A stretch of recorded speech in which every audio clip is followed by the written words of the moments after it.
बिस्मिल्लाहिर्रहमानिर्रहीम। अस्सलाम वालेकुम नाज़रीन, मैं हूं अहमद फ़वाद। नाज़रीन, आज की इस वीडियो में बात होगी वज़ीर-ए-आज़म इमरान ख़ान के ख़िताब के हवाले से जो यूएन में उन्होंने उनकी जानिब से किया गया। बहुत ज़बरदस्त ख़िताब था और इस ख़िताब में क्या कुछ अहम नुकात थे जिन पर इमरान ख़ान की जानिब से बात की गई, उसकी जो तफ़सीलात हैं वो आपके सामने रखूँगा। इस ख़िताब में जो है वो वज़ीर-ए-आज़म इमरान ख़ान ने ना सिर्फ़ पाकिस्तानी अवाम के जज्बात की अक्कासी की, बल्कि पूरी दुनिया के जो मुसलमान हैं उनके जज्बात की सही मानों में जो है वो अक्कासी की है। क्या अहम पॉइंट्स थे? बहुत सारी बातें उस खिताब में की गई, लेकिन चंद अहम पॉइंट्स जो हैं वो आपके सामने मैं रखूँगा। सबसे पहला तो वज़ीर-ए-आज़म इमरान ख़ान ने मनी लॉन्ड्रिंग के हवाले से उस खिताब में बात की। मनी लॉन्ड्रिंग के हवाले से बात करते हुए उन्होंने कहा कि किस तरह से जो कुछ करप्ट एलीट है जो कि अंडर डेवलपिंग कंट्रीज़ या जो गरीब ममालिक हैं उनकी जो करप्ट एलीट है, किस तरह से वो वहाँ से पैसा चोरी करते हैं और पैसा चोरी करने के बाद डेवलपिंग कंट्रीज़ यानी कि जो अमीर ममालिक हैं जो कि ऑलरेडी डेवलप हैं वहाँ पर वो पैसा जो है वो लेकर जाते हैं। और वो जो अमीर ममालिक हैं वो किस तरह से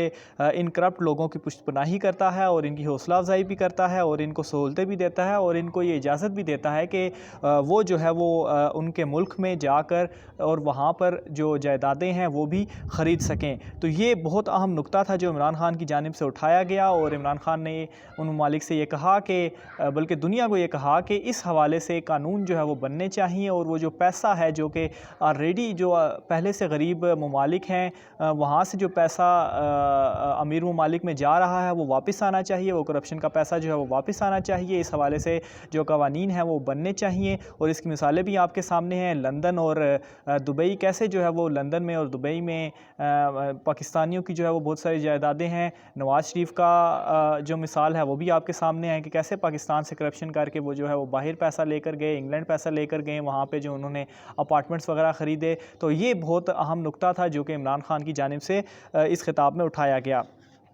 दूसरी सबसे अहम बात इमरान ख़ान ने जो की वो कोरोना वायरस के हवाले से थी। कोरोना वायरस के हवाले से उन्होंने बताया कि किस तरह से जो दुनिया थी जब ये वायरस आया, जब ये वबा आई तो पूरी दुनिया ने जो है वो लॉकडाउन कर दिया। लेकिन वज़ीर-ए-आज़म इमरान ख़ान ने पाकिस्तान में लॉकडाउन की बजाय स्मार्ट लॉकडाउन किया और उसकी वजह भी बताई कि अगर वो ये स्मार्ट लॉकडाउन ना करते तो इतने लोग वबा से ना मरते जितने लोग जो है वो भूख से वो मर जाते। और इस हवाले से वर्ल्ड हेल्थ ऑर्गेनाइजेशन ने, पूरी दुनिया ने पाकिस्तान के इस फ़ैसले को तस्लीम भी किया, उसको सराहा भी और उसकी मिसाल भी कायम जो है वो वर्ल्ड हेल्थ ऑर्गेनाइजेशन ने पूरी दुनिया के सामने इसकी मिसाल भी जो है वो रखी है। इसके अलावा पीएम इमरान ख़ान ने अपनी तकरीर में ये भी कहा कि किस तरह से जो है वो जो दूसरे ममालिक थे वो इसको एक वबा करार दे रहे थे, इसको एक ख़तरा करार दे रहे थे, लेकिन उन्होंने कहा कि ये जो वबा थी ये असल में एक मौका था ये बताने का कि हमें जो है वो इंसानियत से नफ़रत नहीं करनी चाहिए। इंसानियत जो है वो नफ़रत नहीं सिखाती और सब इंसानों को जो है वो इकट्ठा होना चाहिए और नफ़रत का जो है वो ख़ात्मा करना चाहिए। अच्छा, इसके तीसरा जो है वो सबसे अहम नुक्ता जिसमें उन्होंने पूरी दुनिया के मुसलमानों के जो जज्बात थे उनकी अक्कासी की, वो इस्लामोफोबिया के हवाले से उन्होंने बात की, उसमें इंडिया के हवाले से बात की और कश्मीर के हवाले से बात की। और अपनी तकरीर का काफ़ी ज़्यादा हिस्सा जो है वो इन नुकात के ऊपर वज़ीर-ए-आज़म इमरान ख़ान ने बात की। तो इस्लामोफोबिया के हवाले से बात करते हुए उन्होंने बताया कि किस तरह से जो कुछ लोग हैं जो तौहीन मज़हब करते हैं, तौहीन रिसालत करते हैं, कुरान पाक की नऊज़ुबिल्लाह तौहीन करते हैं,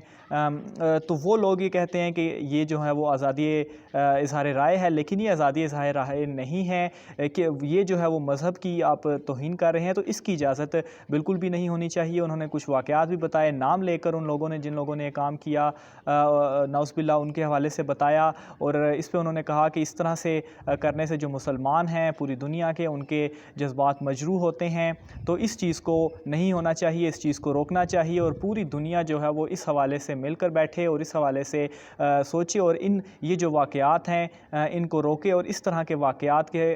जो वाक़यात हैं वो आइंदा वो नहीं होने चाहिए। फिर साथ ही उन्होंने इंडिया के हवाले से बात की और इंडिया के हवाले से बात करते हुए उन्होंने जो है वो कुछ वाक़यात जो हैं माज़ी में जो हिंदुस्तान में हुए उस वाले से बात की। एक तो बाबरी मस्जिद के हवाले से उन्होंने बात की, फिर वो किस तरह से जो गुजरात में कत्लेआम किया गया मुसलमानों का, और उसमें ये भी बताया कि कैसे वो जो गुजरात का कत्लेआम था उसमें जो वज़ीर आला थे उस वक्त वो नरेंद्र मोदी थे, जो कि इस वक्त हिंदुस्तान के वज़ीर आज़म हैं। اور ساتھ میں وزیراعظم عمران خان نے RSS کا جو نظریہ ہے اس حوالے سے بھی بتایا، اور مودی جو ہے وہ کس طرح سے RSS کے نظریے کے اوپر چل رہا ہے اس حوالے سے بھی بتایا، اور ساتھ میں جو RSS ہے، جو مودی ہے، ان کو جو ہے وہ نازیز کے ساتھ بھی جوڑا، اور یہ مثال دی کہ کیسے جس طرح سے نازیز جو ہے وہ ماضی میں انہوں نے یہودیوں کا قتل عام کیا اور یہودیوں کو مارا، اس طرح سے آج جو ہے وہ مودی جو ہے وہ اس RSS کے نظریے کو آگے لے کر چل رہا ہے اور وہ مسلمانوں کا قتل عام کر رہا ہے۔ اور اس کی ایک حالیہ مثال میں آپ کو یہ بھی دیتا چلوں کہ وہ جو 11